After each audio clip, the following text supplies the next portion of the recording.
বন্ধুরা, এই হচ্ছে বাম বস্তি। বাম বস্তির আগে জঙ্গল ছিল। এইখানে জঙ্গল কেটে ক্ষেত বানানি হয়েছে। ওই যে কালা কালা যেগুলা দেখাচ্ছে, আমি জুম করছি, এগুলা গাছের মুড়া। পুরা খেতে এখানে লাঙ্গল দিয়ে চাষ হয় না। দেখো পুরা খেতে কালা কালা কালা কালা কালা কালা মুড়াগুলা দেখাচ্ছে। যেগুলা এই যে এইদিকে দেখাচ্ছে আরো কালা কালা, এগুলা সব গাছের মুড়া। এগুলা আর বার করা হয়নি। এগুলা ক্ষেত কোদাল দিয়ে করা হয়।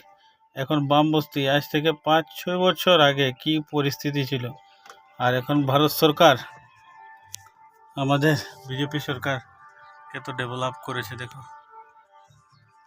ভারতমালার রাস্তা দিয়ে এখানে লোক গাড়ি ধরতে হলে দুয়ারবন যেতে লাগতো, এখান থেকে 15-16 কিলোমিটার জায়গা। কিন্তু এখন দেখো রাস্তা পুরা ব্লক রাস্তা হয়েছে। এখন গাড়ি এবুল গাড়ি। এখানে প্রত্যেকের ঘরে অটো, বাইক, ম্যাজিক। এরপরেও দেখো স্কুলটা আমরা আজকে 10 বছর আগে এখানে জঙ্গলের মধ্যে এই স্কুলটা ছিল। এখন দেখো রাস্তাঘাট হয়েছে, কত ডেভেলপ হয়েছে। ধন্যবাদ সরকারকে। যাও, আজকে এইগুলা মানুষের সুবিধা হয়েছে। নাহলে এদেরকে বৃহস্পতিবার দিন বাজার যেতে হলে পায়ে হাঁটে যেতে লাগতো, কষ্ট লাগতো।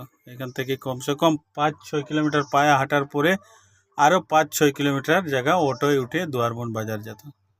কিন্তু এখন ঘর থেকে বার হয়ে আরামসে একদম এই দেখো রাস্তা, সিসি ব্লক ডেভেলপ হয়েছে। ধন্যবাদ। আমার ভিডিওগুলো দেখবে, আমি নতুন নতুন জায়গা আপনাদেরকে দেখাবো। ধন্যবাদ, নমস্কার।